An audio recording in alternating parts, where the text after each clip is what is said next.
Hello दोस्तों, कैसे हैं आप सब। स्वागत है आप सभी का कॉमिक वर्ल्ड 2.0 पर। तो चलिए दोस्तों, शुरू करते हैं अनिल अनिल मोहन जी द्वारा लिखित देवराज चौहान सीरीज का नॉवेल सबसे बड़ा हत्यारा का तीसरा भाग।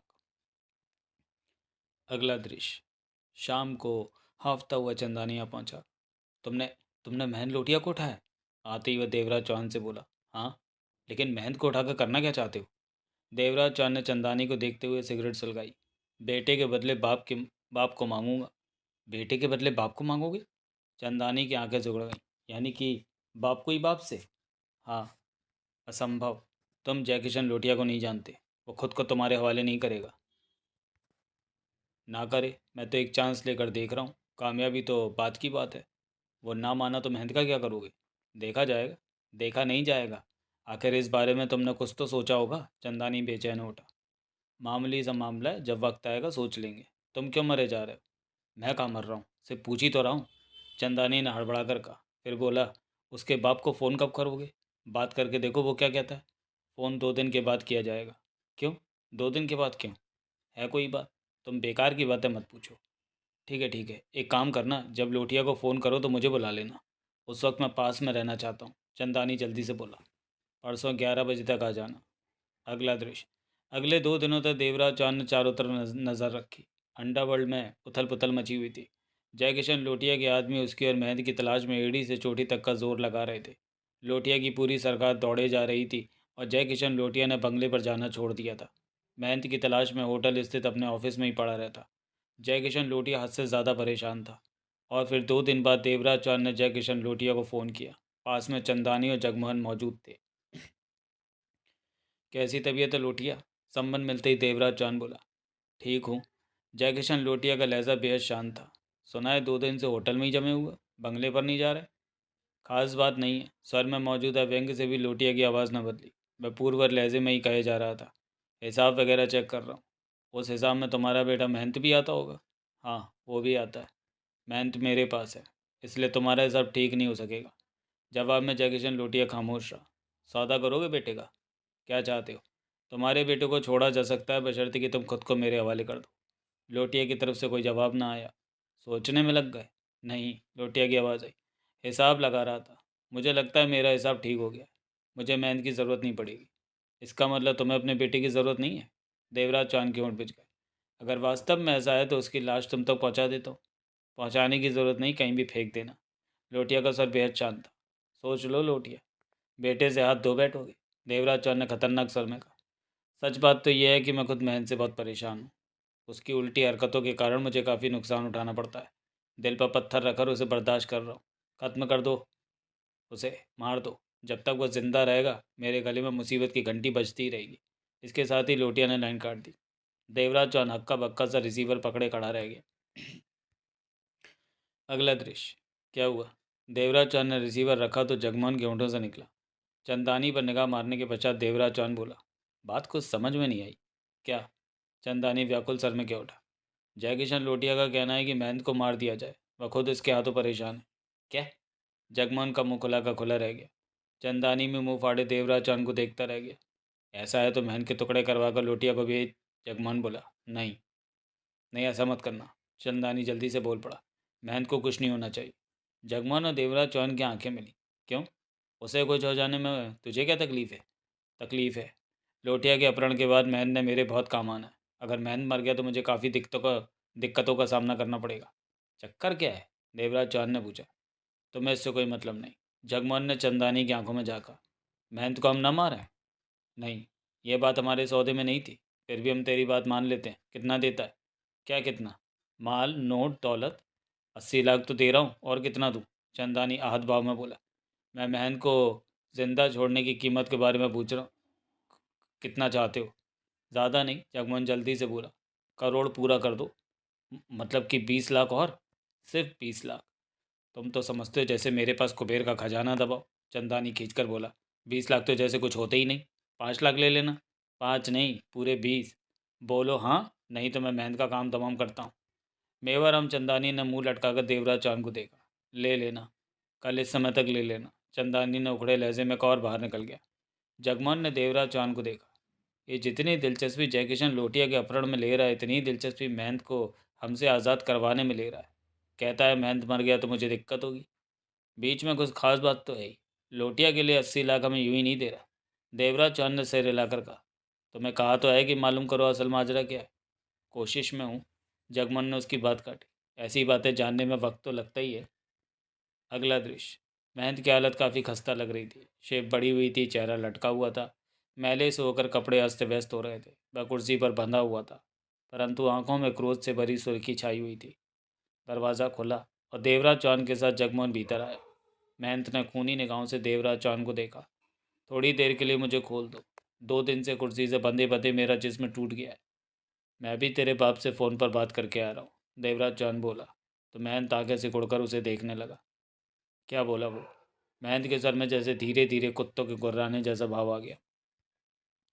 तेरा बाप बोला मार दो उसे, खत्म कर दो। मैं पहले से उससे बहुत दुखी हूँ। उसका कोई भरोसा नहीं कब वह क्या कर जाए। कई बार मेरे नाम को बट्टा लगा चुका है। देवराज चांद शांत स्वर में कह रहा था। उसने एक बार भी नहीं कहा कि तुझे छोड़ दूँ। तेरा बाप तेरे मारे जाने में ज़्यादा दिलचस्पी ले रहा था। मैंने कहा कि मार कर तेरी लाश उस तक पहुंचा दूंगा तो कहने लगा कोई ज़रूरत नहीं, किसी भी सड़क पर फेंक देना और अब उसके आदमी शहर की सड़कों पर तेरी लाश ढूंढ रहे होंगे। मैं लोटिया उसे घूरता रहा। तू तो कह रहा था तेरा बाप तुझे बहुत चाहता है, देवराज चौहान पुनः बोला। लेकिन मेरी जो उससे बात हुई उस हिसाब से वह तुझे कूड़ा करकट से ज़्यादा महत्व नहीं देता। बकवास मत कर, मैंने चीखा। तू झूठ बोल रहा है। मुझे झूठ बोलकर क्या मिलेगा? देवराज चौहान ने सिगरेट सुलगाकर कश लिया। तू हम बाप बेटे में फूट डालना चाहता है।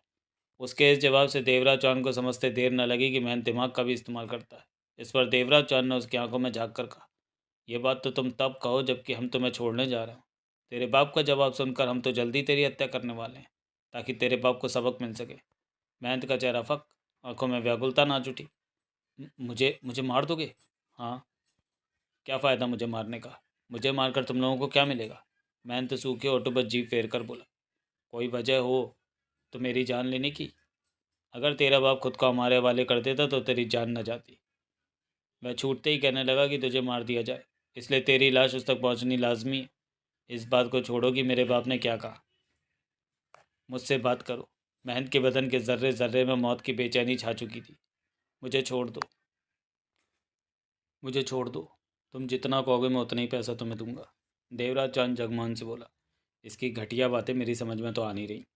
मैं देखता हूँ ये क्या कह रहा है। घटिया बातें जो दौलत से मेल खाती हो मेरी समझ में कुछ जल्दी ही आती हैं, कहकर जगमोहन ने महंत को देखा। अपनी जान की तू कितनी कीमत लगाता है और तेरे पास है कितना? 5 लाख आसानी के साथ दे सकता हूँ। 5? अबे 50 की बात कर। जगमोहन मुंह बनाकर कह उठा। 50 लाख देता है? दिमाग तो नहीं खराब हो गया तुम्हारा? मेरे पास 50 लाख कहाँ से आए? 2 नंबर के धंधे के बादशाह हो। करोड़ों का माल इधर उधर हर दूसरे दिन इधर उधर होता और कहता है मेरे पास 50 लाख कहाँ से आए? साले हमें किस्सा देता है। किस्सा नहीं, हकीकत बता रहा हूँ। वह सारा धंधा मेरे बाप का है। मेरे पल्ले कुछ नहीं पड़ता। कुल 10-15 लाख है मेरे पास। महंत बेचैनी से जगमोहन को देखने लगा। 15? यानी 15 तो हैं? जगमोहन ने जैसे मन ही मन खुद को तसल्ली दी। ठीक है, 25 दे दे, तुझे बख्श देंगे। 25 छोड़ दिए तेरे को। तू भी क्या याद करेगा? 25 नहीं है मेरे पास, हो सकता है 15 भी पूरे ना हो। फिर तो तेरा बचना कठिन है। 25 से कम में तो बात नहीं बनेगी। ये तो ज़्यादती है तुम्हारी। मेरे पास 25 नहीं है तो कहाँ से दूँ? महंत तड़प उठा। स्वर में खोखलापन झलकने लगा था। तुम कितना देना चाहते हो? एकाएक देवराज चांद बोला। मैं तो 5 दे रहा था, अब कहता हूँ जितना मेरे पास है सारा दे दूंगा। सारे की ज़रूरत नहीं, तुम 5 ही दे दो। दोगे कैसे? 5? जगमोहन हड़बड़ाया, लेकिन चुप रहो, मुझे बात करने दो। कहने के पश्चात देवराज चांद ने महंत को देखा। बोलो कैसे दोगे? यहाँ का पता हम तुम्हें बताएंगे नहीं। इस वक्त तुम्हारे पास पैसा है नहीं। अपना आदमी हम तुम्हारे साथ भेज नहीं सकते, इसलिए कि हमें तुम पर भरोसा नहीं। अब कहीं ना कहीं तो तुम्हें मुझ पर भरोसा करना ही होगा, लेकिन मुझ पर यकीन रखो कहीं भी गड़बड़ी नहीं होगी। मैं ज़ुबान का पक्का आदमी हूँ। तुम पक्के हो या नहीं इस बात से मैं वास्ता नहीं रखना चाहता, देवराज चौहान ने कहा। ये मैं मानता हूँ कि कहीं ना कहीं मुझे तुम पर यकीन करना ही होगा। आज आधी रात को तुम्हें छोड़ दिया जाएगा। कल सुबह 11 बजे तो मैं तुम्हारे फिश होटल के बाहर में खुद मिलूंगा। तुम मेरे हवाले मुझे 5 लाख सौंपोगे। ये क्या कह रहे हो? जगमोहन हड़बड़ा कर बोला। तुम वहाँ नहीं जाओगे। ये साला तुम्हें मरवा भी सकता है। ऐसा नहीं होगा। चिंता मत करो जगमोहन, जो होगा देखा जाएगा। मैं नहीं, मैं तुम्हें वहाँ किसी भी कीमत पर नहीं जाने दूंगा। जगमोहन दृढ़ता भरे सर में क्या उठा। ज़्यादा बात है तो मैं चल जाऊँगा, लेकिन तुम नहीं। जगमोहन और देवराज चांद की आंखें मिली। जगमोहन की आंखों से देवराज चांद ने पहचान लिया कि वो उसे वास्तव में नहीं जाने देगा। इसे छोड़ दो, हमें पैसे नहीं चाहिए। मैं नहीं चाहता कि इससे पैसा लेने के चक्कर में तुम्हारी जान चली जाए। जगमोहन एक एक शब्द चबा कर क्या उठा। तुम लोग बिना वजह शक कर रहे हो। मैं बिना वजह नहीं, वजह तगड़ी है। जगमोहन कड़े स्वर में बोला। देवराज चौहान की जान लेने का इससे बढ़िया मौका तुम्हें कहाँ मिलेगा। इस समय मेरे मन में देवराज चौहान के लिए कुछ नहीं है। ये मेरी जान ले सकता है परंतु छोड़ रहा है। ऐसे इंसान के लिए मेरे मन में बुरे विचार नहीं आ सकते। महंत ने गंभीर और शांत स्वर में कहा था। मैं इसकी जान लेने की नहीं सोच सकता। आगे तुम लोगों की मर्जी। वहाँ कई क्षणों के लिए गहरी खामोशी छा गई। मैं इसके साथ चला जाता हूँ, एकाएक अवतार सिंह बोला। नहीं, जान जान होती है, चाहे तुम्हारी हो या मेरी। देवराज चौहान ने कहा। कोई भी नहीं जाएगा। फिर वह महंत की तरफ मुड़ा। महंत, आज रात हम तुम्हें छोड़ देंगे। हम तुमसे 5 लाख के लेनदार हुए, कभी भी तुमसे ले सकते हैं। देने में तुम पीछे नहीं हटोगे। अगर पीछे हटे तो हमारे बीच दुश्मनी की दीवारें खड़ी हो जाएंगी।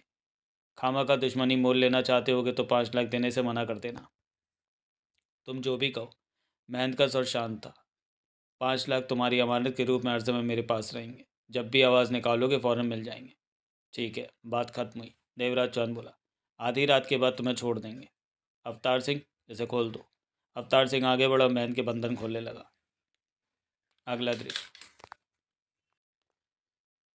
जगीजन लोटिया के चेहरे पर चिंता बरस रही थी। चेहरा मुरझाया सा लग रहा था। 2 दिन से वह ऑफिस से बाहर ना निकला था, ना ही कपड़े बदले थे। हर वक्त इसी ऑफिस में कमर पर हाथ बांधे व्याकुलता से टहलता रहता। जब थक जाता तो कुर्सी पर बैठ जाता। पाले खां पाल खन्ना इन 2 दिनों में हर बार लोटिया के करीब ही रहा था। देवराज चौहान का दोबारा फ़ोन क्यों नहीं आया। एकाएक लोटिया बोला। आना तो चाहिए था। पाल खन्ना बेचैनी से क्या उठा। फ़ोन ना आना वास्तव में हैरानी की बात है। खन्ना, लोटिया भिजे होठों से कहने लगा। वो महंत को वापस करने के बदले मुझे मांग रहा था। उसकी मांग नाजायज़ थी। मुझे अपने बेटे से चाहे कितना ही प्यार सही, लेकिन इसका यही मतलब तो नहीं कि बेटे के प्यार की खातिर मैं अपनी जान दे दूँ। मैंने उसे मना करके फ़ोन रख दिया। सोचा वह दोबारा फ़ोन करेगा, कुछ और ना बनते पाकर दौलत ही मांगेगा, जो कि मैं उसे देकर महंत को वापस ले लूँगा। परंतु उसका दोबारा फ़ोन नहीं आया। अब मुझे मन ही मन डर लग रहा है कि कहीं वह वास्तव में ही महंत की जान ना ले ले। देवराज चौहान का दोबारा फ़ोन ना आना तो इसी बात की तरफ इशारा करता है। पाल खन्ना ने दांत पीस कर कहा। अगर महंत साहब को कुछ हो गया तो बहुत बुरा होगा सर। उत्तेजना से कांपती उंगलियों से जय किशन लोटिया ने सिगरेट सुलगाई और पुष्ट से सिर टिकाकर आंखें बंद करते हुए कश लेने लगा। चिंता से चेहरा निचड़ा पड़ा था। अगला दृश्य। भोर के उजाले के साथ ही महंत लोटिया ने होटल में प्रवेश किया। होटल में जिसने भी उसे देखा पहले तो चौंका, फिर प्रसन्न उठा। कईयों ने उससे बात करनी चाहिए, परंतु महंत तेज तेज कदम उठाता हुआ अपने पिता के ऑफिस में प्रवेश कर गया। जय किशन लोटिया कुर्सी पर बैठा टेबल पर सिर रखे ही सोया पड़ा था। पाल खन्ना भी कुर्सी पर बैठा नींद की झोंक में एक तरफ लुढ़का हुआ था। आहट पाकर दोनों की आंखें एक साथ खुली। सामने महंत को खड़ा पाकर उनकी पलकें ही नहीं ली। पिताजी। महंत की आवाज़ सुनकर जयकिशन लोटिया के मस्तिष्क को झटका लगा। महंत, मेरे बेटे। लोटिया कुर्सी से उठा और तूफानी गति से भागकर महंत से जा लिपटा। दोनों काफ़ी देर तक लिपटे रहे। फिर लोटिया उससे अलग होते हुए भीगे सर में बोला। मैं तो तेरे सलामत मिलने की आशा ही खो बैठा था। मुझे तो अभी भी विश्वास नहीं हो रहा कि। अपने विश्वास को संभालिए पिताजी, मैं ठीक ठाक आपके पास खड़ा हूँ। महंत ने मुस्करा कर कहा और आगे बढ़कर कुर्सी पर जा बैठा। देवराज चौहान आपको कहाँ ले गया था। पाल खन्ना बोला। मालूम नहीं। महन ने शांत स्वर में कहा। जाते समय आंखों पर पट्टी थी और छोड़ते समय भी उन लोगों ने मेरी आंखों पर पट्टी बांधी थी। उन्होंने मुझे कहाँ रखा मैं नहीं जानता। फिर उसने लोटिया को देखा। देवराज चौहान साहब की क्या बात हुई थी। बात कुछ खास नहीं। जयकिशन लोटिया ने गहरी सांस ली। तुम्हें छोड़ने के बदले वो मुझे मांग रहा था। उसकी मांग गलत थी। कोई भी इंसान इस तरह की मांग पूरी नहीं कर सकता। मैंने उसकी मांग की परवाह नहीं की और उसे कहा कि तुम्हें बेशक मार दे। मेरा ख्याल था कि कोई और रास्ता ना पाकर वह पैसे की मांग करेगा।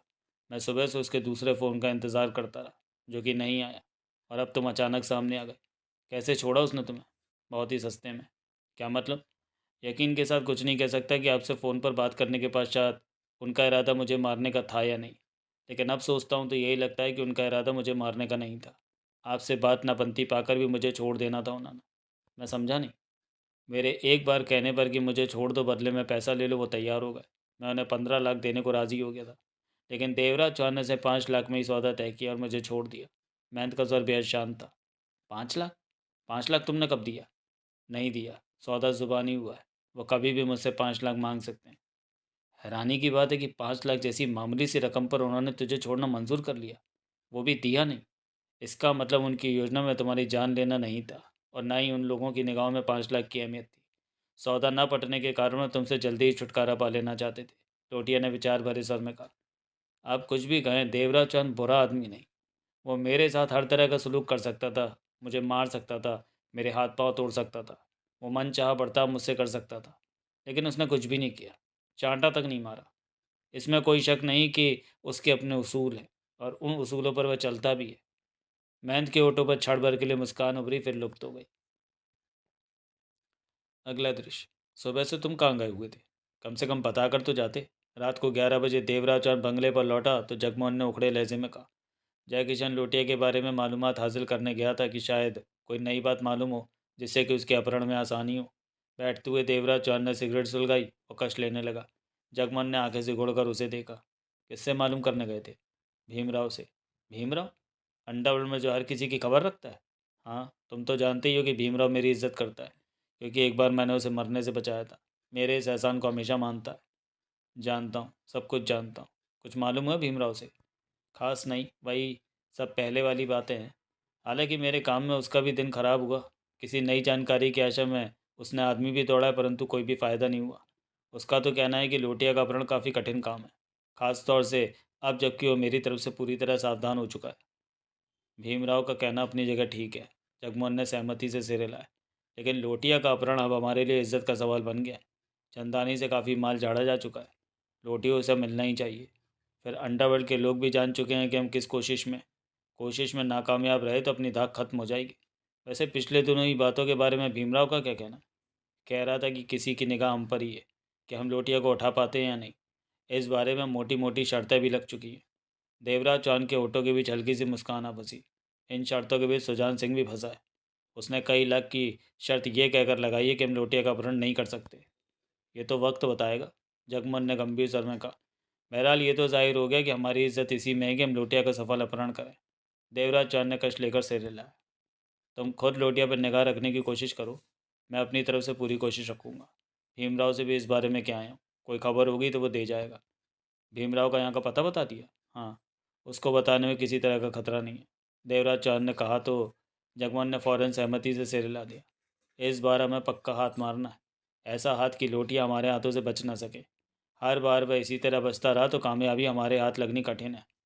इसके लिए हमें लोटिया की हर हरकत पर निगाह रखनी होगी। मैं पूरी कोशिश करूंगा कि लोटिया की हर हरकत की जानकारी हासिल कर सकूं। अगला दृश्य। 2 दिन के बाद जगमोहन ने देवराज चौहान से कहा। जयकिशन लोटिया मद्रास जा रहा है। मद्रास? देवराज चौहान ने प्रश्न भरी निगाहों से उसे देखा। ड्रग्स के काम के सिलसिले में जा रहा है, साथ में पाल खन्ना भी है। कैसे कैसे जा रहा है? प्लेन से, बाई एयर। देवराज चौहान गहरी सोच में डूब गया। जगमोहन उसे देखता रहा, बोला कुछ भी नहीं। जगमोहन। देवराज चौहान ने निगाहें उठाकर उसे देखा। कब जा रहा है लोटिया? परसों। तुम इस बारे में मुझे पूरी जानकारी ला कर दो कि लोटिया कैसे कैसे प्रबंध के साथ एयरपोर्ट तक पहुंचता है। प्लेन में उसके साथ कौन कौन जाता है? उसके बाद? बात की बाद में सोचेंगे। जब वह एयरपोर्ट जाए उसे ढंग से वॉच करना। जगमोहन ने सोच भरे अंदाज में सिर हिला दिया। अगला दृश्य। मालूम किया। परसों वाले दिन जगमोहन शाम को वापस बंगले पर पहुंचा तो देवराज चौहान उसे देखते ही बोला, किन इंतज़ामों में जयकिशन लोटिया गया? जगमोहन बैठते हुए सिर हिलाकर कहने लगा, मैंने 2 दिन से यही सब जानने में वक्त गंवाया है। प्लेन रवाना होने के 1.5 घंटा पहले लोटिया तगड़ी सिक्योरिटी में होटल से निकला और एयरपोर्ट के भीतर जाने तक वह सिक्योरिटी के बीच ही फंसा रहा। प्लेन में वह पाल खन्ना के साथ गया है। दोनों मद्रास एयरपोर्ट पर उतरेंगे तो वहाँ पर मौजूद लोटिया के आदमी उसे सिक्योरिटी प्रदान करेंगे। प्लेन में लोटिया के साथ सिर्फ पाल खन्ना था? हाँ, और हर बार पाल खन्ना ही उसके साथ जाता है। कल सुबह उसकी वापसी हो जाएगी। लोटिया कब कब बाहर जाता है? पीछे चंदानी ने बताया था, शायद तुम भूल गए। जगमोहन बोला। सप्ताह 10 दिन में लोटिया का एक आध चक्कर प्लेन पर दूसरे शहरों का लग ही जाता है। देवराज चंद गहरी सोच में डूब गया। तुम ये सब क्यों पूछ रहे हो? यूं ही, कोई खास बात नहीं है। सोच में डूबे देवराज चौहान ने जवाब दिया और जगमोहन उसके चेहरे को देखते हुए समझ चुका था कि अवश्य कोई खास बात है, परंतु देवराज अभी कुछ भी कहना नहीं चाहता। देवराज चौहान ने उसे देखा, मुस्कुराया, बोला कुछ नहीं। जगमोहन के चेहरे पर छाए भावों से उसे भी मालूम हो गया था कि जगमोहन जान चुका है कि उसके दिमाग में कुछ है। अगला दृश्य। हेलो। भारी स्वर देवराज चौहान के कानों से टकराया तो उसके होठों पर मुस्कान उभर आई। मैं बोल रहा हूँ भीमराव, देवराज चौहान।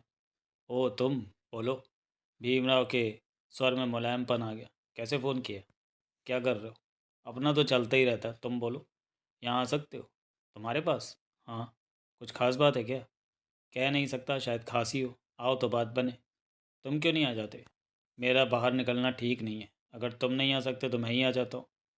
रहने दो, मैं ही आता हूँ। अभी आऊँ? हाँ, आता हूँ। कहते ही भीमराव ने लाइन काट दी।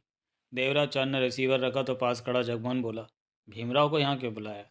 आधे घंटे तक आ जाएगा, तब देख लेना। देवराज चांद मुस्कुराया। पहले बताने में तुम्हारा क्या जाता है? जगमोहन के माथे पर बल पड़ गए। थोड़ा सब्र करो, भीमराव के आने तक मुझे कुछ सोच लेने दो। तुम भी कुछ सोच सकते हो क्या? कोई ऐसा कोई ऐसी चोर खुफिया हवाई पट्टी जिस पर विमान उतारा जा सके। ऐसी पट्टी का निर्माण या तो स्मगलर करते हैं या फिर सैनिकों की तरफ से सुरक्षा पट्टी के रूप में किया जाता है। मैं ऐसी किसी सुरक्षा पट्टी के बारे में जानना चाहता हूँ जो उजाड़ पड़ी हो, मुद्दत से इस्तेमाल में ना आई हो, जिसकी थोड़ी बहुत मरम्मत करने के पश्चात वहाँ पर प्लेन उतारा जा सके। जगमोहन की आंखें सुकड़ी, फिर हैरानी से फटती चली गई। क्या क्या करना चाहते हो तुम? चाह नहीं रख, करने की सोच रहा हूँ। देवराज चौहान ने जगमोहन की आंखों में झांका। हाईजैकिंग? हाँ। देवराज चौहान ने सहमति से सिर हिलाया। जिस प्लेन पर लोटिया सफ़र कर रहा होगा, मैं उस प्लेन को हाईजैक करूँगा। अगला दृश्य। 45 वर्षीय भीमराव हट्टा कट्टा व्यक्ति था। बदन पर उसने आदत के मुताबिक सफ़ेद रंग का कमीज़ पजामा पहन रखा था। कंधे पर कपड़ा मौजूद था जिससे कि बार बार हाथ पहुँचते रहना उसकी पुरानी आदतों में शुमार था। देवराज चौहान ने अवतार सिंह को भीमराव के बारे में बताकर उसे पहले से ही गेट पर भेज रखा था। अवतार सिंह के साथ ही भीमराव ने भीतर प्रवेश किया और कंधे पर रखे अंगूठे से आदत के मुताबिक हाथ साफ करता हुआ बोला, इसे क्या हुआ है? उसका इशारा जगमोहन की तरफ था, जो दोनों हाथों को सिर पर रखे बैठा था। तबीयत खराब है तो किसी अस्पताल में भर्ती कराओ, बीमारों को यहाँ क्यों बैठा रखा? भगवान, अंधों को आंखें क्यों नहीं देता? आंखें मिलने पर कम से कम अंधों को दिखना तो शुरू हो जाएगा। जगमोहन सीधा बैठते हुए भुनभुनाया।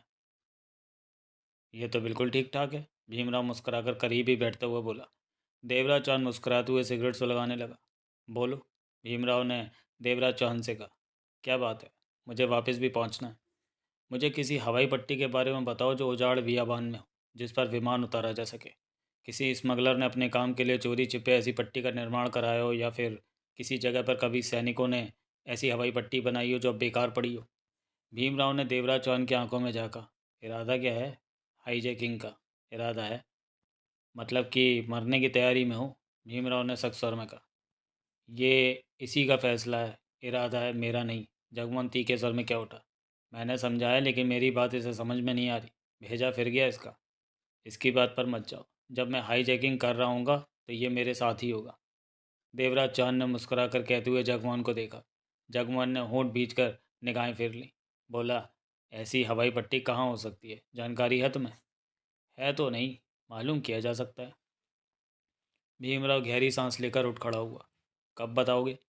वक्त तो लगेगा, कोशिश करूँगा जल्दी काम हो जाए। काफ़ी जल्दी। देवराज चौहान को देखकर भीमराव ने सोच भरी मुद्रा में सिर हिला दिया। अगला दृश्य। 9वें दिन भीमराव आया। कुछ मालूम किया? जगमोहन उसे देखते ही बोला।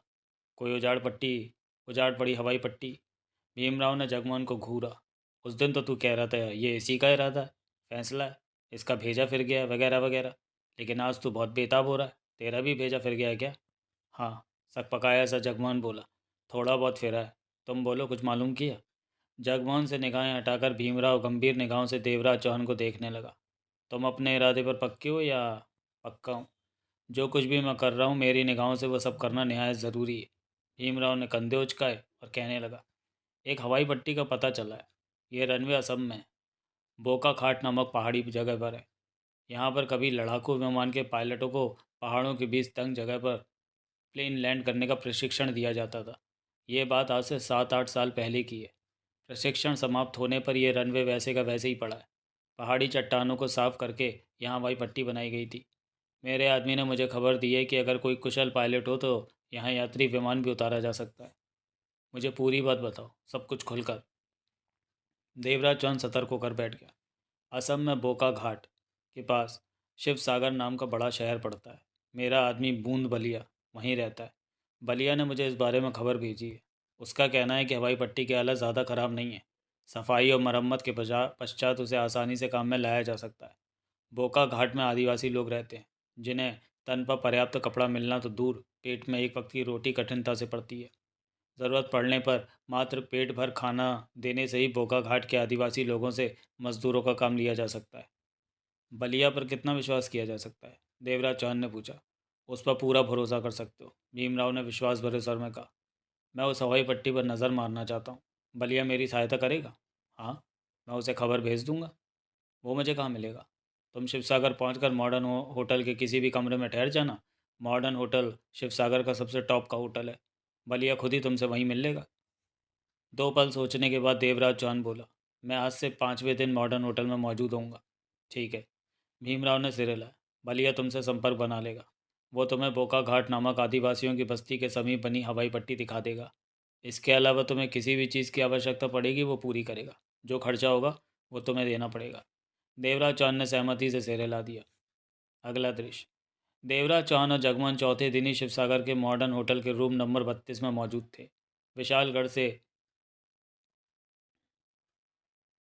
जोरहाट प्लेन द्वारा जोरहाट से बस द्वारा 55 किलोमीटर का रास्ता तय करके वे शिवसागर पहुंचे थे।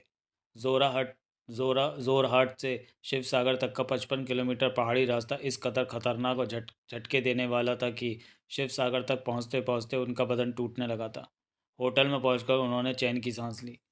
हम एक दिन पहले आ पहुँचे हैं, जगमोहन ने थके स्वर में कहा। अच्छा है, आज हम आराम कर सकते हैं। देवराज चांद ने सिगरेट सुलगाकर कश लिया। मुझे तो गहरी नींद आ रही है। तुम सो जाओ, मैं नहा धोकर बाहर होकर आता हूँ। शिवसागर की सड़कों से कुछ पहचान तो कर लूँ। जगमोहन सो गया। नहा धोकर तैयार होने के पश्चात देवराज चांद ने नाश्ता किया और होटल से बाहर निकलकर शिवसागर की सड़कों पर आ गया। शिवसागर वास्तव में बहुत बड़ा शहर था। समुद्र तल से 414 किलोमीटर ऊंचे इस पहाड़ी शहर की चौड़ाई कम और लंबाई ज़्यादा थी। ज़रूरत की हर वस्तु वहाँ मौजूद थी, परंतु उनके दाम अवश्य ऊंचे थे। शाम ढले देवराज चौहान वापस होटल आया। जगमोहन अभी सो रहा था। कॉफ़ी पीने के बाद वह भी थका हारा सो गया। फिर दोनों की नींद अगले दिन सुबह ही खुली। ये 5वां दिन था। भीमराव को दिए गए वक्त के मुताबिक शिवसागर में रहने वाले उसके आदमी बूंदी बलिया ने उनके पास आना था, और बलिया जब आया तो दिन के 11 बज रहे थे। अगला दृश्य। बलिया का शरीर पतला और लंबा था। चेहरा पैदाइशी सख्त रहता था।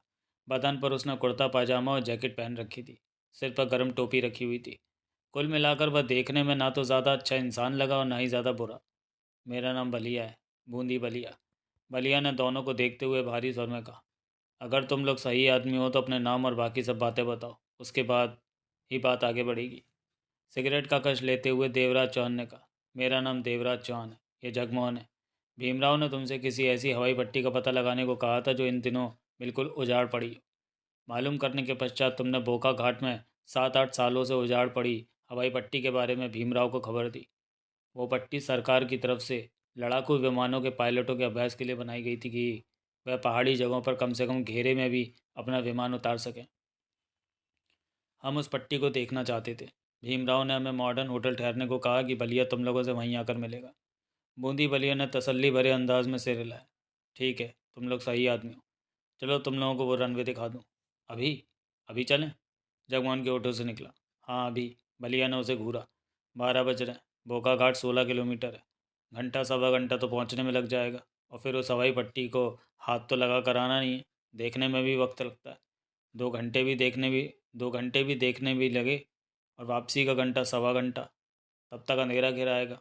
ये पहाड़ी इलाका है, यहाँ शाम नहीं होती, सीधी रात हो जाती है। ठीक है, हम 20 मिनट में चलने के लिए तैयार हो जाते हैं। देवराज चौहान बोला। मुझे 300 रुपये दो ताकि मैं चलने का इंतज़ाम कर सकूँ। बूंदी बलिया 300 रुपये लेकर बाहर निकल गया। अगला दृश्य। हद से ज़्यादा खटारा जीप थी। हर वक्त इस बात का एहसास हो रहा था, जाने कब इसके पहिए या बॉडी का हिस्सा अलग होकर सैकड़ों फीट गहरी खाई में जा गिरे। बलिया जीप को ड्राइव कर रहा था। देवराज चौहान और जगमन पीछे वाली सीटों पर बैठे थे। बलिया सावधानी और कुशलता से जीप ड्राइव करता हुआ घंटे भर में ही बोका घाट तक ले आया। बोका घाट की ज़्यादातर जगह समतल थी। जगमोहन ने गहरी सांस लेकर कहा, तुम किसी अच्छे हाल जीप का इंतज़ाम नहीं कर सकते थे? यही घटिया जीप मिली थी? ये जीप मेरी अपनी है। अपनी है? तो फिर तुमने 300 रुपये? अपनी अपनी खुराक होती है। बोका घाट तक आने जाने में ये 300 की खुराक खाती है। बलिया ने कड़वे स्वर में कहा तो जगमोहन दूसरी तरफ देखने लगा। यह समझते उसे देर न लगी कि बलिया लालची इंसान है। नोट देकर इससे हर तरह का काम लिया जा सकता है। बोका घाट में 10 मिनट की ड्राइविंग के पश्चात बलिया ने ऐसी जगह जीप को ले जाकर रोका कि यहाँ से स्पष्ट आभास हो रहा था कि रनवे यहाँ से शुरू होता है। दूर तक समतल सी सड़क, जो कि काफ़ी चौड़ी थी, बनी नजर आ रही थी। ये है रनवे, बलिया ने कहने के पश्चात बीड़ी सुलगा ली। देवराज चौहान और जगमोहन जीप से उतरे और दूर दूर तक निगाहों को दौड़ाने लगे। फिर देवराज चौहान बलिया की तरफ पलटा, जो कि स्टेयरिंग सीट पर ही बैठा था। बोका घाट के लोग कहाँ हैं? यहाँ से थोड़ा सा हटकर कुछ नीचे बस्ती पड़ती है, यहाँ से आधा किलोमीटर दूर, बलिया ने बताया। ये रनवे कितना लंबा है? आधे किलोमीटर से थोड़ा ज़्यादा और किलोमीटर से थोड़ा सा कम। देवराज चौहान चंद पलों के लिए गहरी सोच में डूब गया, फिर बोला, जीप से एक चक्कर पूरा रनवे का लगाओ, मैं सारा रनवे देखना चाहता हूँ। देवराज चौहान और जगमोहन जीप में बैठे। बलिया ने जीप आगे बढ़ा दी। रफ्तार धीमी थी। दोनों ध्यानपूर्वक आसपास की जगहों का जायज़ा ले रहे थे। रनवे की चौड़ाई 70 फीट के आसपास थी। रनवे के दोनों तरफ हज़ारों सैकड़ों फीट गहरी खाइयाँ थी। अंत में जाकर रनवे की चौड़ाई 110 से 120 फीट थी। यह चौड़ाई प्लेन के मुड़ने के लिए थी कि प्लेन मुड़कर पुनः फ्लाई कर सके। कुल मिलाकर यह यात्री प्लेन उतारना खतरनाक था। ज़रा सी गड़बड़ होने पर प्लेन गहरी खाइयों में गिरकर नष्ट हो सकता था। इसके लिए हद से ज़्यादा होशियार पायलट की आवश्यकता थी। जीप से उन्होंने रनवे के 4 चक्कर लगाए। रनवे की हालत ज़्यादा खराब न थी। चंद दिनों की मरम्मत के पश्चात रनवे को प्लेन लैंड कराने तक की चालू हालत में लाया जा सकता था। देवराज चौहान ने बहुत ही बारीकी से हर चीज़ का निरीक्षण किया। इसमें 3 घंटे लग गए। सूर्य पहाड़ियों के पीछे जा छिपा था। ठंडी हवा का तेज़ रुख आरंभ हो गया था। कुछ ही देर में अंधेरा गिर जाना था। वो लोग वापस चल पड़े। वापसी में बलिया जीप को हद से ज़्यादा सावधानी से ड्राइव कर रहा था। एक तो अंधेरा हो रहा था, सर्दी में बढ़ोतरी हो रही थी, और फिर खतरनाक ढलाने और मोड़। जगमोहन बलिया को जीप ड्राइव करते इस प्रकार देख रहा था जैसे अगर बलिया से उसकी निगाह हट गई तो वह एक्सीडेंट कर देगा। जबकि गहरी सोच में डूबे देवराज चौहान के जहन में रनवे घूम रहा था। अगला दृश्य। होटल के कमरे में पहुंचने के पश्चात कॉफ़ी मंगवा ली गई। तुम्हारा क्या ख्याल है बलिया? देवराज चौहान ने कॉफ़ी का घूंट भरते हुए से देखा। उस रनवे पर यात्री वाहक प्लेन आसानी से उतारा जा सकता है? बलिया ने देवराज चौहान को घूरा। भीमराव ने भी मुझसे यही प्रश्न पूछा था और मैंने उसे जवाब दिया था, अगर पायलट एक्सपर्ट हो तो यात्री वाहक प्लेन रनवे पर उतारा जा सकता है। कॉफ़ी का घूंट भरने के पश्चात बलिया ने बीड़ी सुलगाकर कश लिया। तुम लोगों का क्या इरादा है? सब कुछ मुझे साफ साफ कह देने में अच्छा होगा। शायद मैं कोई ढंग की सलाह दे सकूं। तुम भीमराव के खास आदमी हो। इस बात का एहसास मुझे भीमराव से बात करके हो चुका है। भीमराव से मेरा बरसों पुराना रिश्ता है। उसने मुझे तुम लोगों की हर प्रकार से सहायता करने को कहा है। उसने कहा है मुझसे कही हुई बात किसी भी हाल में बाहर नहीं जाएगी। नहीं विश्वास तो फ़ोन पर भीमराव से बात कर लो। वो भीमराव हमें कह चुका है कि तुम पर विश्वास किया जा सकता है। तो फिर बोलो, असल माजरा क्या है? देखो दोस्त, देवराज चौहान ने गंभीर स्वर में कहा, हम तुम्हें बता तो रहे हैं, अगर बात ज़रा सी भी लीक हो गई तो हमारी सारी मेहनत बेकार हो जाएगी, सब कुछ। मेरे कारण तुम लोगों को नुकसान नहीं होगा। फ़ायदे की मैं गारंटी नहीं देता। देवराज चौहान ने बलिया को बताया कि प्लेन हाईजैक करके रनवे पर उतारना है। कौन से आतंकवादी संगठन से संबंध है तुम लोगों का? बलिया ने गंभीर स्वर में पूछा। उस्ताद जी, हम आतंकवादी वगैरह कुछ नहीं है। तुम जैसे सीधे साधे लोग हैं। मुझ जैसा सीधा साधा? बलिया ने तीखी निगाहों से उसे देखा। कम से कम मुझ जैसा सीधा साधा इंसान तो विमान अपहरण का सपना भी नहीं देख सकता। ठीक कह रहे हो तुम, देवराज चौहान बोला, लेकिन तुम हमें समझने में थोड़ी सी गलती कर रहे हो। असल मामला भीमराव जानता है। मैं तुम्हें बता देता हूँ, अगर ना विश्वास आए तो भीमराव से पूछ लेना। तुमने लोटिया का नाम तो सुना होगा, जय किशन लोटिया। सुना है, उसके बारे में सब कुछ जानता हूँ। हमें उसका अपहरण करना है। वहाँ हमारे हत्थे नहीं चढ़ रहा। 2 बार की गई कोशिश नाकाम रही है। उसे उठाना बहुत ज़रूरी है। हर तरफ का बंद रास्ता देखकर मजबूरन अब हमने उस विमान का अपहरण करने की योजना बनाई है जिस पर कि लोटिया सफ़र कर रहा होगा। मान लिया। काफ़ी देर सोचने के पश्चात बलिया बोला, विमान का सफल अपहरण कर लिया, प्लेन को बोका घाट वाले रनवे पर उतार लिया, उसके बाद क्या होगा? हम लोटिया को प्लेन से बाहर निकालेंगे और प्लेन को वहाँ से रवाना कर देंगे। इस काम में थोड़ा सा वक्त लगेगा। हमने सिर्फ लोटिया को उतारने के लिए वहाँ पर प्लेन लैंड करना है। ज़्यादा खतरा तब माना जाता जबकि हमने लंबे समय के लिए पूरे प्लेन पर अपना कब्जा रखना होता। हमने तो सिर्फ कुछ देर के लिए प्लेन को अपने इशारे पर चलाना है। अगर पायलट ने इस छोटी सी पट्टी पर प्लेन उतारने से इनकार कर दिया तो? वो नहीं करेगा, उसकी खोपड़ी पर रिवॉल्वर सटी होगी। देवराज चौहान बोला। तुम ये मानकर चलो कि वो इनकार कर देता है। बलिया ठोस स्वर में बोला। तुम ये सोचकर चलो कि जब उस पर रिवॉल्वर तानते हो वो तुम पर हमला कर देता है। ना चाहते हुए भी गोली चलानी पड़ती है और वो मर जाता है। उसके असिस्टेंट इतने काबिल नहीं कि प्लेन को इस छोटी सी पट्टी पर उतार सके। तब तब क्या होगा? देवराज चौहान और जगमोहन की निगाहें आपस में मिली। बूंदी बलिया ठीक कह रहा था कि तब क्या होगा। तुमने बहुत अच्छी बात कही है। देवराज चौहान ने सहमति से सिर हिलाया। हम इस पर विचार करेंगे। फिलहाल तो इस समय हमें हवाई पट्टी पर बात करनी चाहिए। रनवे पर मरम्मत करानी लाजमी है। मैं चाहता हूँ ये काम जल्दी शुरू हो जाए। रनवे को चालू हालत में लाना जितना आसान है उतना ही कठिन है। बोका घाट के आदिवासी लोगों की परवाह नहीं है, परंतु नीचे शिव सागर के लोगों के कानों में भी इस बात की भनक पड़ सकती है। अगर पुलिस इंक्वायरी हो गई तो? बूंदी बलिया ने यह दूसरी अड़चन पैदा कर दी थी। रनवे को ठीक करने के लिए अन्य सामानों के साथ रोड रोलर की भी ज़रूरत पड़ेगी। वो हमें शिव सागर के ही किसी ठेकेदार से किराए पर लेना पड़ेगा। मैं चाहता था कि रनवे ठीक करने का काम बिना शोर शराबे के हो। बिना शोर शराबे के ही होगा, लेकिन जितना शोर होना ज़रूरी है उतना तो होगा ही। तुम ही बोलो, इस बारे में क्या किया जा सकता है? देवराज चौहान बोला। हम चाहते हैं रनवे की मरम्मत तुम करवा दो। हमारे लिए इस काम में काफ़ी कठिनाई हो जाएगी। ये इलाका हमारे लिए नया है। गड़बड़ हुई तो संभालना कठिन हो जाएगा। तुम यहाँ के बारे में सब कुछ जानते हो। हमारी अपेक्षा तुम ज़्यादा बेहतर और चुपचाप इस काम को अंजाम दे सकते हो। सोचना पड़ेगा। बलिया ने सिर हिलाया। और सोचते समय मुझे विस्की की ज़रूरत पड़ती है। अब तो शायद दुकानें भी बंद हो गई। बलिया की बात का मतलब देवराज चांद फ़ौरन समझ गया। कौन सी विस्की लेते हो? सभी चलती हैं। देवराज चांद ने वेटर को बुलाकर विस्की की कीमती बोतल मंगवाई और बलिया के हवाले कर दी। बोतल पतलून में घुसेड़ कर बलिया खड़ा हो गया। कल आऊँगा। कितने बजे? सुबह 10 बजे। कोई ना कोई रास्ता निकाल कर ही आऊँगा। कहने के पश्चात बलिया ने इजाज़त ली और बाहर निकल गया। साला लालची। उसके जाते ही जगमोहन बुरा सा मुंह बनाकर बोला। लालची अवश्य, लेकिन काम का आदमी है। देवराज चांद बोला। रनवे को ठीक कराना सबसे ज़रूरी काम है और बलिया इस काम को आसानी से करवा सकता है। हम इसका ध्यान रखेंगे तभी ये हमारा ध्यान रखेगा। कल देखेंगे ये कोई तीर छोड़ता है या नहीं। जगमोहन पूर्ववत लहजे में ही कह उठा। कल रनवे ठीक करने के मामले में यह अवश्य कोई ढंग की बात करेगा। ये दिमाग का भी इस्तेमाल करता है। तभी तो इसने पायलट वाली बात कही। हमें किसी कुशल पायलट का भी इंतज़ाम करना होगा जो प्लेन को इस रनवे पर उतार सके। मैं भी यही सोच रहा हूँ। एक पायलट मेरी निगाह में है। कौन?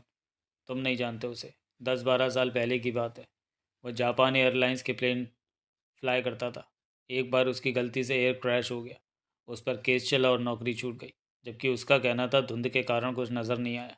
जहाज़ का पर यानी विंग पहाड़ से टकरा गया, परंतु अपनी बात वह साबित ना कर सकता था। उस पर लापरवाही का इल्ज़ाम थोपा गया। मोटा फ़ाइन किया गया। 2 साल की सज़ा हुई। जब सज़ा काट कर बाहर निकला तो उसके पास कुछ भी नहीं था। सारी पूंजी जुर्माने में ख़त्म हो गई थी। घर बिक गया था। शानदार पायलट से वह फुटपाथ पर आ गया। मेरी जान पहचान का था। ऐसे बुरे वक्त में मैंने उसकी सहायता की। ताज़ी ताज़ी लूट का पैसा मेरे पास था। 1.5 लाख के आसपास रुपया उसे देकर हमने उसका बिजनेस खुलवा दिया। अब पिछले 8 सालों से उसका मेरा संपर्क भी नहीं रहा। उसे ढूंढना पड़ेगा। कहाँ की बात है? जयपुर में उसने बिजनेस खोला था। जगह मुझे मालूम है। उसे तलाश करना पड़ेगा। देवराज चौहान ने विचारपूर्ण स्वर में कहा। उसका नाम सुधीर शर्मा था। उस प्लेन का क्या हुआ? क्रैश में यात्री सब बच गए। देवराज चौहान मुस्कुराया। सुधीर शर्मा की कोशिश के कारण ही सब यात्री बचे, परंतु इस बात की तरफ किसी ने ध्यान नहीं दिया। बहुत ही कुशल पायलट होने की वजह के कारण ही उसने सबको बचाया। हवा में लहराते प्लेन को सावधानी से संभाल कर नीचे जंगल में ले आया। वहाँ तालाब था, जो कि उसने दूर से ही देख लिया था। आसमान में कई चक्कर काटने के पश्चात उसने गिरते प्लेन को तालाब में ही गिराया। काफ़ी ज़्यादा हिस्सा तालाब के पानी में गिरा, जिससे कि प्लेन में लगी आग बुझ गई थी। इन सब कोशिशों में प्लेन मलबा बनकर रह गया था। इस कदर चकनाचूर हुआ कि लोहे का मात्र डिब्बा नजर आने लगा था। जगमोहन गंभीरता से सिर हिलाकर रह गया। अगला दृश्य। अगले दिन ठीक 10 बजे बूंदी बलिया आ पहुंचा।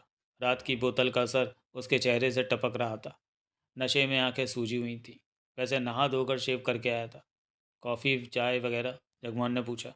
नहीं, ज़रूरत नहीं। बलिया बैठता हुआ बोला। सब कुछ खा पी कर आया था। रात को एक आइडिया आया खोपड़ी में। उस आइडिया को इस्तेमाल करके हम हवाई पट्टी पर काम करना शुरू करें तो कोई अड़चन नहीं आएगी। सब कुछ ठीक ठाक निपट जाएगा। आइडिया बोलो, देवराज चौहान बोला। आप लोग फौजी वर्दी पहनकर ये काम शुरू करें तो हर कोई फौजी वर्दी का रौब खाएगा। बोका घाट के लोग पट्टी पर पहले भी फौजी वर्दी वालों को देख चुके हैं। पुलिस वगैरह फौजी वर्दी देखकर ही ठंडी पड़ जाएगी और हाथ मिलाकर वापस चली जाएगी। हवाई पट्टी ठीक कराते समय एयरफोर्स वाली बावर्दी होना आवश्यक है। बलिया ने दोनों को देखा। तुम्हारा आइडिया बुरा नहीं। देवराज चौहान मुस्कुराया। एयरफोर्स की वर्दी का इंतज़ाम कैसे होगा? जगमोहन बोला। मामूली बात है, हो जाएगा। मेरे साथ चलकर टेलर को नाप दे तो वर्दी तैयार हो जाएगी। ये काम करेगा? देवराज चौहान ने जगमोहन की तरफ इशारा किया। और तुम? मुझे और भी कई काम है। हम दोनों का वर्दी में होना ज़रूरी नहीं, लेकिन अकेले इसका होना भी ठीक नहीं। एयरफोर्स के 8-10 आदमी तो होने ही चाहिए। ये बात भी ठीक है। मलिया ने सहमति से सिर हिलाया। तुम इसे साथ ले जाकर टेलर को इसका नाप दिलवाओ। 3-4 दिन वर्दी तैयार होने में लगेंगे। तब तक ये वापस जाकर बाकी आदमी ले आएगा। तुम उनकी वर्दी भी सिलवा देना। और जब तक उनकी वर्दियाँ तैयार होंगी तब तक जगमोहन खुद को एयरफोर्स का ऑफिसर दर्शाकर तुम्हारे साथ जाकर रोड रोलर तथा अन्य ज़रूरत की वस्तुओं को किराए पर लेने का इंतज़ाम कर लेगा। ठीक है, बलिया ने सिर हिलाया। अगला दृश्य। आदमी कहाँ से लाऊंगा एयरफोर्स की वर्दी के लिए? जगमोहन बोला। इस बारे में चंदानी से बात करना। उससे 8 विश्वसनीय आदमी लेने हैं तुम्हें, जो हर बात को अपने अंदर पचा सकने की हिम्मत रखते हो। उससे कहना, अगर तुम्हारे किसी आदमी द्वारा दिए गए धोखे के कारण हमारा प्लान फेल हो गया तो फिर भविष्य में लोटिया के अपहरण की जिम्मेदारी हम पर नहीं होगी। इसलिए जो भी आदमी दे, भरोसे की दे। जगमोहन ने सहमति से सिर हिला दिया। चंदानी से बोलना, मैं जल्दी उससे आकर मिलूंगा। तुम जयपुर जाओगे? हाँ, सुधीर शर्मा को ढूंढना बहुत ज़रूरी है। मेरी नज़रों में वह कुशल पायलट है। देवराज चौहान ने सोच भरे स्वर में कहा। सुधीर शर्मा से मिलने के बाद मैं चंदानी के पास जाऊंगा। अच्छी बात है, मैं चलता हूँ। नीचे बलिया मेरा इंतज़ार कर रहा होगा। तुम कब आओगे? आज ही। तुम भी वर्दी का नाप देने के पश्चात जल्दी आना। और पैसे आदमी वगैरह लेकर जल्दी वापस आना। रनवे ठीक होने का काम जितनी जल्दी निपट जाए उतना ही अच्छा है। अगला दृश्य। देवराज चौहान जयपुर एयरपोर्ट से बाहर निकला। सूर्य सर पर ही चढ़ा हुआ था। हवा ना के बराबर चल रही थी। चिलचिलाती धूप जैसे बदन को खाए जा रही थी। रुमाल से पसीना पहुँचते हुए वह टैक्सी में बैठकर माल रोड पहुंचा। अंदाजे से एक जगह टैक्सी रुकवाकर किराया चुकता किया और आगे बढ़ गया। अंदाजे के सहारे वह आगे बढ़ने लगा। गर्मी के कारण बुरा हाल हो रहा था, परंतु वह सुधीर शर्मा से जल्दी मिलना चाहता था। सही गलत रास्ते पर लगभग घंटा भर वह उसी इलाके में भटकने के पश्चात एक मकान के सामने टिटका और उसे ध्यानपूर्वक देखने लगा। उसके ख्याल से यही वह जगह थी जहाँ पर सुधीर शर्मा ने फैक्ट्री खोली थी, परंतु अब वहाँ ठीक ठाक मकान बना हुआ था। चंद पल सोचने के पश्चात वह आगे बढ़ा और गेट के पास लगी बेल बजा दी। दूसरी बार बेल बजाने के पश्चात 60 वर्षीय बुजुर्ग व्यक्ति बाहर निकला और देवराज चौहान को देखते हुए पहचानने की चेष्टा करने लगा। नमस्कार जी। देवराज चौहान ने दोनों हाथ जोड़कर कहा। मुझे सुधीर शर्मा से मिलना है। सुधीर शर्मा? बूढ़े ने ध्यानपूर्वक उसे देखा। ये कौन है? देवराज चौहान क्षण भर के लिए सबका फिर बोला। सुधीर शर्मा मेरा दोस्त है और आज से 8-10 साल पहले इसी जगह पर रहता था। तब यह मकान नहीं बना था, उसने यह फैक्ट्री लगा रखी थी। 8-10 साल पहले? बूढ़े ने सिर हिलाया। अवश्य रहता होगा। हमने इस जगह को खरीद कर 4 साल पहले यह मकान बनाया है। जिससे खरीदा था वो कोई शर्मा ही था। हाँ वही, मैं उसी की बात कर रहा हूँ। बता सकते हैं वो कहाँ मिलेगा? नहीं, मुझे नहीं मालूम अब वो कहाँ रहता है। बूढ़े ने नकारात्मक ढंग से सिर हिलाया। शायद इस बारे में मेरा बेटा कुछ बता सके। उसी ने शर्मा से मकान खरीदा था। मैं आपके बेटे से बात कर सकता हूँ?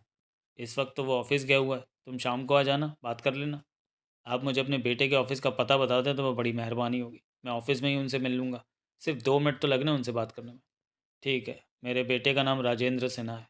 बूढ़े ने ऑफिस का पता बता दिया। देवराज चौहान ने दिल से उसे धन्यवाद दिया और विदा लेकर उसके बताए राजेंद्र सिन्हा के ऑफिस के पते पर रवाना हो गया। अगला दृश्य। हाँ, सुधीर शर्मा ही नाम था उसका। राजेंद्र सिन्हा ने देवराज चौहान को देखकर सहमति से सिर हिलाया। आदमी बुरा नहीं था, पढ़ा लिखा समझदार था। उसी से मैंने वह जगह खरीदी थी। अब वो कहाँ मिलेगा? कह नहीं सकता। मकान बेचने के 1.5 साल तक तो संबंध बना रहा था। ज़मीन की रजिस्ट्री होनी थी। उसके कुछ पैसे मैंने रोक रखे थे। पैसे लेने वो मेरे पास आता था। जब रजिस्ट्री हो गई तो उसके रोके पैसे मैंने उसे दे दिए थे। उसके बाद वो मेरे पास नहीं आया। जब वो आपके पास आता था तो उसने बताया तो होगा कि वो कहाँ रह रहा है। देवराज चौहान के सर में व्याकुलता की झलक उभर आई थी। सुधीर शर्मा का मिलना बहुत ज़रूरी था। हाँ, बताया तो था। जनकपुरी के किसी क्वार्टर में रहता था। 14 या 24 नंबर था क्वार्टर का। ये मुझे नहीं मालूम कि क्वार्टर किराए का था या अपना खरीदा था। राजेंद्र सिन्हा ने विचार भरे स्वर में कहा। उसे शराब की लत लग गई थी। काफ़ी शराब पीने लगा था वो। ओह! देवराज चौहान के होंठों से गहरी सांस निकल गई। आपका उससे क्या रिश्ता है? राजेंद्र सिन्हा ने एकाएक पूछा। कभी वो मेरा दोस्त हुआ करता था, फिर मुझे शहर से जाना पड़ा। अब आया तो कुछ महीने पहले वो मुझे नज़र आया था। कहाँ? कहाँ नज़र आया? ये अभी याद नहीं, लेकिन इतना मालूम है कि वो मुझे कहीं नज़र आया था। कुछ तो याद होगा, वो कहाँ नज़र आया था? राह चलती सड़क थी या कोई रेस्टोरेंट था? राह चलती सड़क थी। तब मैं घर से इंटरनेशनल होटल तक गया था। एक मिनट, घर से इंटरनेशनल होटल, हाँ, वो शायद मुझे घंटा करके चौक पर नज़र आया था। पास ही कोई दुकान थी, वहाँ से वो निकला था। शराब की या फिर चाय की दुकान? राजेंद्र सिन्हा बोला। बेहतर होगा कि पहले आप उसे जनकपुरी के क्वार्टरों में देखें, 14 या 24 नंबर। मैं भी यही सोच रहा हूँ। अगला दृश्य। देवराज चौहान ने जनकपुरी के 14 और 24 नंबर के सारे क्वार्टर छान मारे। सुधीर शर्मा कहीं भी ना मिला। अलबत्ता ये मालूम हो गया कि 14 नंबर के एक क्वार्टर में वो रहता था। उसका अपना खरीदा हुआ था। 2 साल पहले सुधीर शर्मा उस क्वार्टर को भी बेचकर यहाँ से कहीं चला गया था। उसके सामने वाले क्वार्टर में मौजूद आदमी ने बताया, सुधीर शर्मा की 82 नंबर क्वार्टर में रहने वाले मनोहर लाल से बहुत पटती थी। दोनों पक्के शराबी थे। मनोहर लाल को मालूम होगा कि सुधीर शर्मा कहाँ मिल सकेगा। देवराज चौहान 82 नंबर क्वार्टर पर जा पहुंचा और आखिरकार देवराज चौहान को सफलता मिली गई। मनोहर लाल सुधीर शर्मा का वर्तमान पता जानता था। अगला दृश्य। अंधेरा घिरता जा रहा था। मनोहर लाल से प्राप्त हुए पते के अनुसार देवराज जयपुर की गंदी सी बस्ती में आ गया था, जहाँ इतनी बदबू थी कि सांस लेना दूभर हो रहा था। चारों तरफ गंदी झोपड़ियों का जाली जाल नजर आ रहा था और उनके साथ बहती बदबूदार नालियाँ। आखिरकार देवराज चौहान एक टूटी फूटी झोपड़ी के सामने टिटका। उसके अनुमान से वह वही झोपड़ी थी जिसका पता मनोहर लाल ने बताया था। झोपड़ी के दरवाजे पर नाम पर फटी पुरानी बदबूदार दरी पड़ी थी। देवराज चौहान ने दरी को हाथ से एक तरफ किया और सिर को झुकाते हुए भीतर प्रवेश कर गया। झोपड़ी की ऊंचाई सिर्फ 6 फीट ही थी। 20 फीट वह चौड़ी होगी। देवराज चौहान की निगाहें सुधीर शर्मा पर जा टिकी, जो मैली कुचैली चादर पर बैठा झोपड़ी की कच्ची दीवार से टेक लगाए हाथ में पकड़े शराब के गिलास से घूंट भर रहा था। उसकी दाढ़ी काफ़ी ज़्यादा बड़ी हुई थी। सिर के बाद बिखरे सिर के बाल बिखरे हुए थे। बालों में सफ़ेदी की चमक काफ़ी ज़्यादा थी। उसकी आंखें भीतर धसी प्रतीत हो रही थीं और बदन पर मैला कुचैला कुर्ता पजामा पड़ा था। अगला दृश्य। ये तो अपने अपनी क्या हालत बना रखी है सुधीर। सुधीर शर्मा हाथ में शराब का गिलास पकड़े आंख से गोड़े उसे ही देख रहा था। देवराज चौहान के शब्द सुनकर उसकी आंखें भर आईं। बस यार, अपनी किस्मत ही ऐसी है। मुकद्दर की मार पड़ी तो कहीं का भी नहीं रहा। सुधीर शर्मा ने भर्राए स्वर में कहा। एयर क्रैश में सजा और जुर्माने ने सब कुछ खत्म कर दिया। बीवी ने दूसरी शादी कर ली। माँ बाप तो पहले ही नहीं थे। अकेला और बेसहारा रह गया। तब तुमने सहायता की। सोचा फैक्ट्री चल निकलेगी, सब कुछ ठीक हो जाएगा। लेकिन एक बार ख़राब हुआ मुकद्दर ठीक कहाँ होता है। बस सब कुछ बिगड़ते ही चला गया। हालत ऐसी हो गई कि फैक्ट्री बेचनी पड़ी और जगह वो भी बेच देनी पड़ी। धीरे धीरे सब कुछ खत्म होता चला गया और देखो कहाँ से कहाँ आ गया। जब फैक्ट्री शुरू की तब सोचा था पैसा कमाकर तुम्हें पैसे वापस लौटा दूंगा। लेकिन अब तो ये हालत है कि 2 वक्त की रोटी खाने के लिए भी पैसे नहीं है। तो मैं कहाँ से दूँ यार। मैं पैसे लेने नहीं आया। देवराज चांद मुस्कुराया। सुधीर शर्मा के होंठों से गहरी सांस निकल गई। बोला, कुछ नहीं। तू शराब बहुत पीने लगा है। और क्या करूँ, शराब ही बची है ज़िंदगी में। शराब ने तुम्हें ख़त्म कर रखा है। अपनी हालत देखी है। अपनी हालत देखने का वक्त ही कहाँ मिलता है। सारा वक्त तो शराब पीने और शराब के लिए थोड़े से पैसे इकट्ठे करने में लग जाता है। तू तू यहाँ कैसे आया? मेरा पता कैसे चला? तेरे शराबी दोस्त मनोहर लाल से। बड़ा कमीना इंसान है, सुधीर शर्मा ने कहा और बोतल से पुनः गिलास भरने लगा। देवराज चांद ने उसके हाथ से बोतल ले ली। अब यह शराब वगैरह बंद कर और मेरे साथ चल। साथ चल? मेरे जैसे कबाड़ आदमी को साथ ले जाकर तुम क्या करना चाहते हो? सॉरी। सुधीर शर्मा अजीब सी हंसी हंसा। मुझे मेरे हाल पर छोड़ दे दोस्त। उठ तो सही। पहले तेरा हुलिया दुरुस्त करूंगा, उसके बाद बाकी बातें। ठीक है ठीक है, एक आध गिलास तो और पी लेने दे। नहीं। देवराज चौहान के सर में सख्ती भर आई। शराब बिल्कुल भी नहीं। अपनी हालत देख रहा है। शराब ने तुझे कहाँ से कहाँ पहुँचा दिया। अच्छा, तुझे मेरी हालत की फिक्र है। सुधीर शर्मा उपहास भरे स्वर में क्या उठा। अगला दृश्य। देवराज चौहान सुधीर शर्मा को कटिंग सैलून पर ले गया। वहाँ पर उसकी शेप बनवाई और ढंग से बाल कटवाए। फिर रेडीमेड शॉप से उसके लिए कपड़े खरीदे। जब वह कपड़े पहनकर बाहर आया तो अच्छा लग रहा था। वाह। सुधीर शर्मा हंसते हुए प्रसन्नता भरे स्वर में बोला। कई सालों के बाद इतने बढ़िया कपड़े पहने, वरना वह सब तो ये सब तो सिर्फ सपना बनकर ही रह गया था। देवराज चौहान कुछ नहीं बोला। होटल में पहुंचकर डबल बेड कमरा बुक कराया और खाना मंगवा लिया। सुधीर शर्मा भूखों की तरह खाने पर टूट पड़ा। देवराज चौहान ने बहुत कम खाना खाया। वो तो सुधीर शर्मा को देख रहा था, जिसे देखकर ऐसा महसूस हो रहा था कि मुद्दत के बाद उसे भरपेट खाने को मिला। खाने के बाद कॉफ़ी आई। मैं कॉफ़ी नहीं पीऊँगा, थोड़ी सी विस्की मिल जाए तो। अगला दृश्य। तुझसे काम लेना है मुझे, अपने आप को संभाल कर रखो। मुझसे काम? कॉफ़ी का घूंट भरते हुए सुधीर शर्मा हैरानी से बोला, मुझसे अब किसी भी काम की आशा ना रखना। जो काम मैं लेना चाहता हूँ उसे सिर्फ तुम ही कर सकते हो। ये तो वास्तव में हैरानी की बात है कि कोई ऐसा भी काम है जिसे सिर्फ मैं ही कर सकता हूँ। सुधीर शर्मा हंसा। ऐसा कौन सा काम है? प्लेन लैंड करने का। Plane land? एकाएक कहते कहते सुधीर शर्मा ठिठका और देवराज चांद को देखने लगा। प्लेन फ्लाई करना हो तो बात समझ में आती है, लैंड ही करना है सिर्फ, ये समझ में नहीं आ रहा। देवराज चांद ने सुधीर शर्मा की आंखों में जाकर फिर बोला, यह प्लेन हाईजैक का मामला है। हाईजैक? सुधीर शर्मा के कमज़ोर जिस्म को झटका लगा। हाँ, प्लेन हाईजैक करना है, हम उस पर कब्जा जमा लेंगे। वैसे तो पायलट ही प्लेन लैंड कर लेगा, अगर पायलट ने गड़बड़ की तो ये काम तुम करोगे। सुधीर शर्मा के होंठों से तो कई पलों तक बोलना फूटा। हाईजैकिंग जानते हो कितना बड़ा अपराध है? जानता हूँ, फिर भी तुम कर रहे हो? हाँ, बेवकूफ़ी मत करो, मैं फालतू बात नहीं। देवराज चांद ने उसकी बात काट कर ठोस लहजे में कहा, तुम अपने मतलब की बात करो कि प्लेन लैंड करोगे, कर सकते हो इस काम को? देवराज, मुझ पर भरोसा करके तुम मौत के मुंह में जाने का सौदा कर रहे हो? 10 साल से मैंने प्लेन फ्लाई नहीं किया, अभ्यास समाप्त हो चुका है। ऊपर से शराब ने मेरे शरीर को नकारा कर दिया है। मेरे हाथ पांव मेरे काबू में नहीं रहते, कांपते रहते हैं।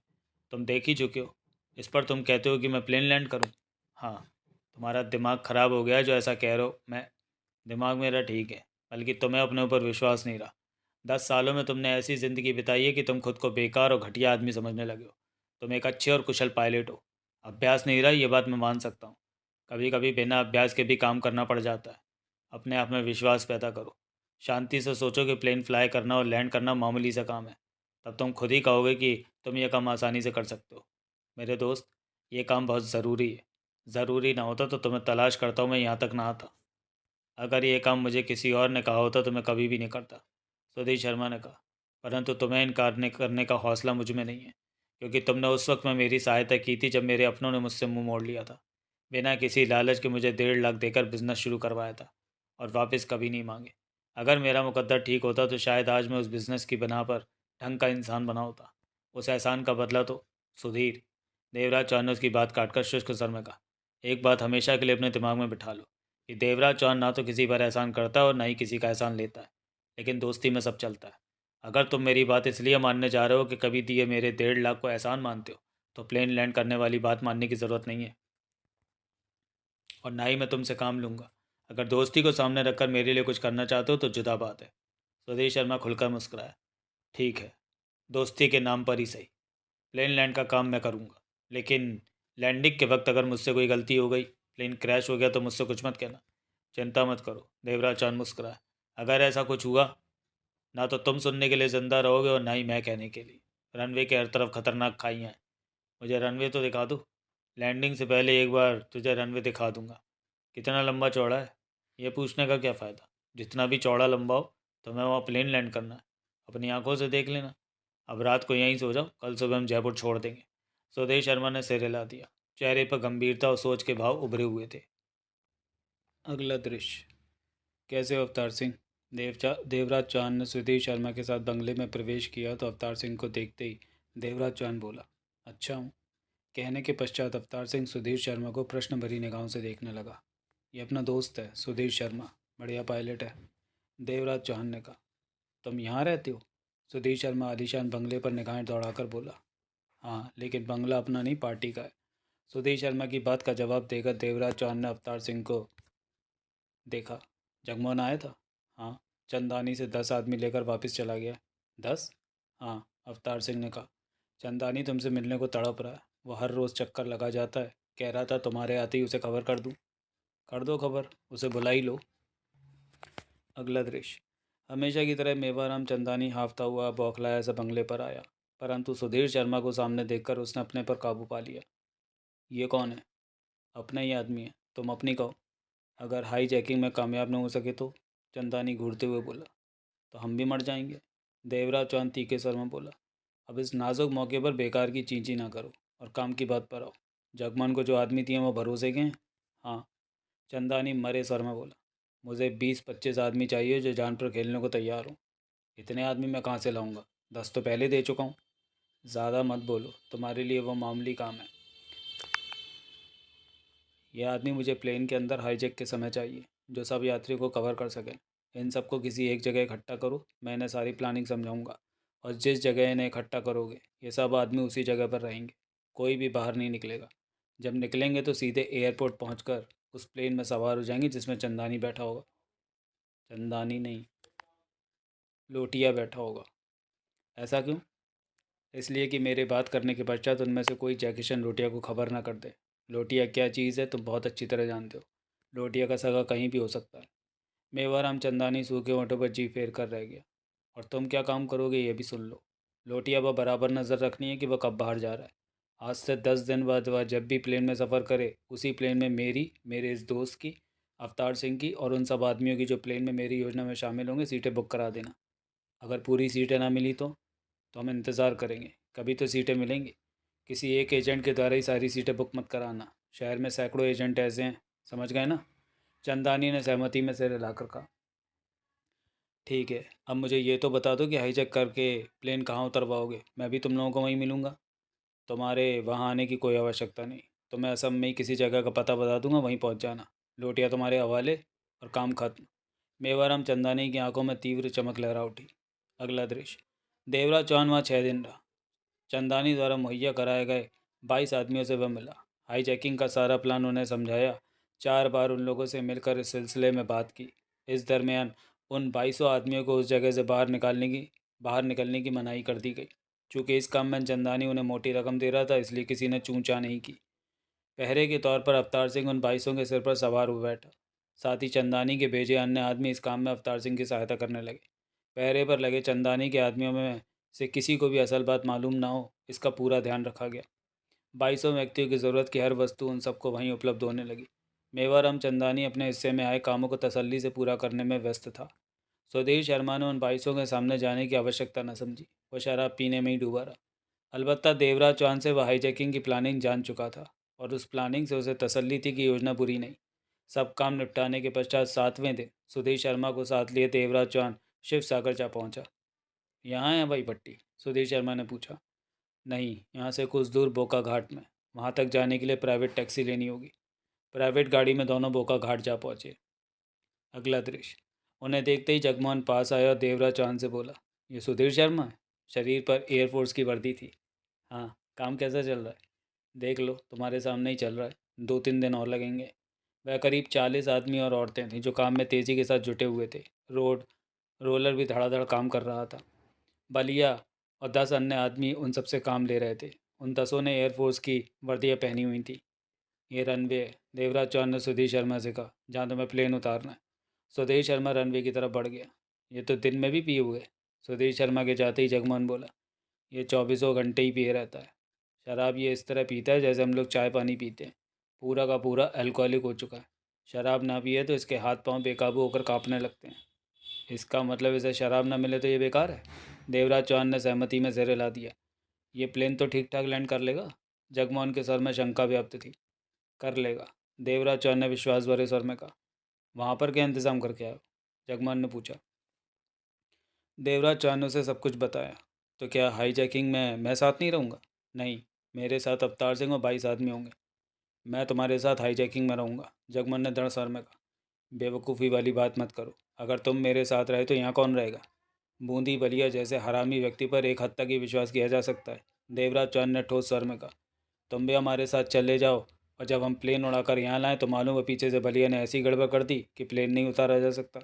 इन सबको संभालने वाला भी तो कोई चाहिए। कभी भी किसी भी वक्त कैसी भी विपदा आ सकती है, उससे निपटने वाला कोई तो होना चाहिए।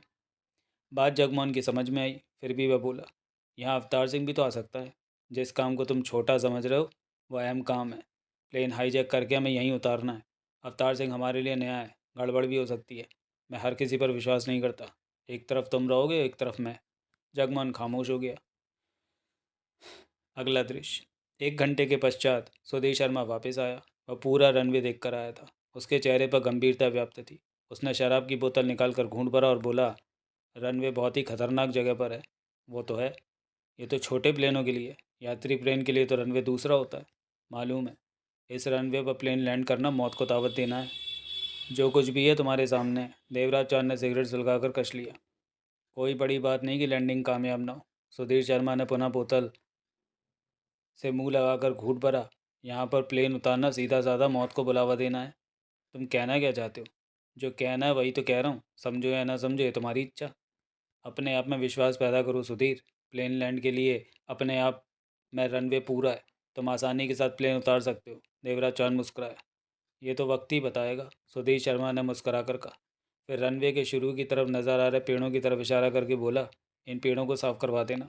लैंडिंग समय प्लेन का कोई भी हिस्सा इन पेड़ों से टकरा सकता है। जगमोहन से कह देता हूँ।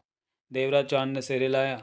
हम 2 दिन यहाँ रहेंगे, तुम रनवे का अच्छी तरह से निरीक्षण कर लेना।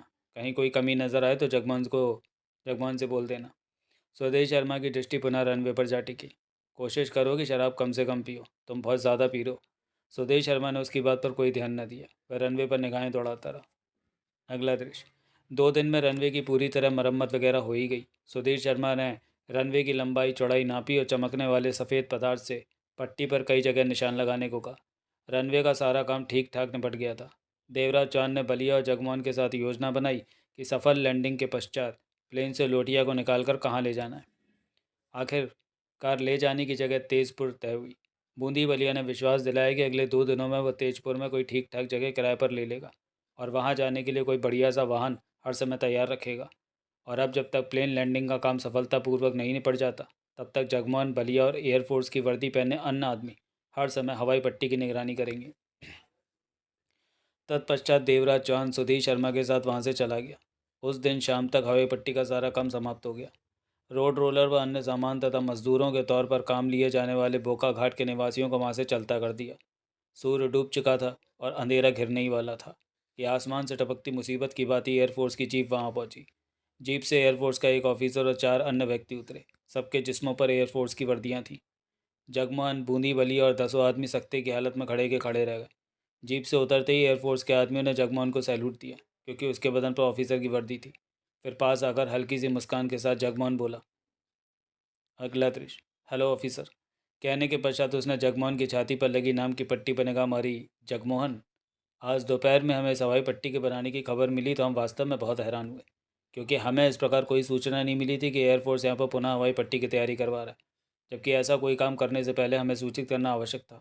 ये इलाका, ये रनवे हमारे कार्य क्षेत्र के भीतर आता है, फिर भी हमें इस प्रकार की खबर नहीं। एयरफोर्स के इतिहास में जहाँ तक मेरा ख्याल है ऐसा कभी नहीं हुआ होगा।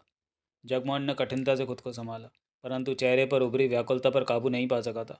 सिगरेट निकालकर सुलगाई और कश लेकर बेहद धीमे किंतु स्थिर स्वर में बोला, मैं भी आप ही की तरह ऑफिसर हूँ।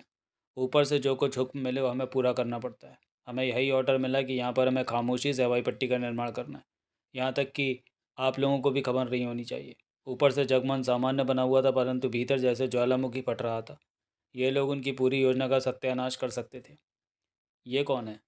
उस ऑफिसर ने बलिया की तरफ इशारा किया। बूंदी बलिया पहले से ही उसे खा जाने वाली निगाहों से देख रहा था। लोकल आदमी है, आखिर हमें किसी की तो सहायता चाहिए थी। उसने गंभीर स्वर में कहा। मैं हेडक्वार्टर से बात करूंगा कि ऐसी क्या बात है कि जिसके कारण इस हवाई पट्टी को दोबारा ठीक करने की बाबत हमें सूचना भी नहीं दी गई। अवश्य। जगमोहन का लहजा पूर्ववत ठोस था। आप इस बात को पूछने का हक रखते हैं। एक बात और भी मेरी समझ से बाहर है कि हेडक्वार्टर ने आपको खामोशी से इस हवाई पट्टी की मरम्मत को कहा था, और आप लोग ये काम खुल्लम खुल्ला कर रहे हैं। खुल्लम खुल्ला? वो कैसे? जगमोहन सतर्क हो उठा। वर्दियाँ पहनकर इस काम को करवाना खुल्लम खुल्ला नहीं तो और क्या है? जगमोहन के मुंह से बोल न फूटा। वो ठीक तो कह रहा था। आप ठीक कह रहे हैं, ये गलती हमसे अवश्य हुई, परंतु ये गलती भी ज़रूरी थी। सादे कपड़ों में ये काम करवाना कठिन हो जाता, लोगों को और पुलिस वालों का जवाब देने में कठिनाई होती। उसने जगमोहन को घूरा, फिर स्थिर लहजे में बोला, मैं आपका पहचान पत्र यानी कि आइडेंटिटी कार्ड देख सकता हूँ?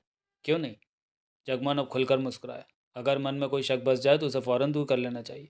उन छोटे से टंटों तक चलना होगा आपको, टेंटों तक चलना होगा आपको। मेरा आइडेंटिटी कार्ड वहीं रखा है। कहने के साथ ही उसने कुछ दूर नज़र आ रहे छोटे छोटे शामियानों की तरफ इशारा किया। चलिए। अंधेरा घिरना आरंभ हो चुका था। ठंडी हवाओं में तेजी आ गई थी। जगमोहन का चेहरा चट्टान की मानिंद सख्त हो चुका था। आंखों में क्रोध भरी चमक विद्यमान थी। एयरफोर्स के ऑफिसर और उसके साथ आए 4 आदमियों के साथ वह टेंटों की तरफ बढ़ा तो आंखों ही आंखों में उसने बूंदी बलिया को खतरनाक इशारा किया। बूंदी बलिया के दांत भिज गए। वो वैसी नजर आने लगा था। अगला दृश्य। बैठिए बैठिए। टेंट के भीतर प्रवेश करते ही जगमोहन शांत स्वर में बोला, हमारे पास ज़्यादा समय नहीं है, रात का वक्त है और हमें काफ़ी लंबी पहाड़ी सफ़र तय करना है। आप हमें आइडेंटिटी कार्ड दिखा दीजिए। ऑफिसर और उसके 4 साथी टेंट के भीतर आ गए थे। टेंट काफ़ी बड़ा था, उसमें 3 बेड आसानी से आ सकते थे।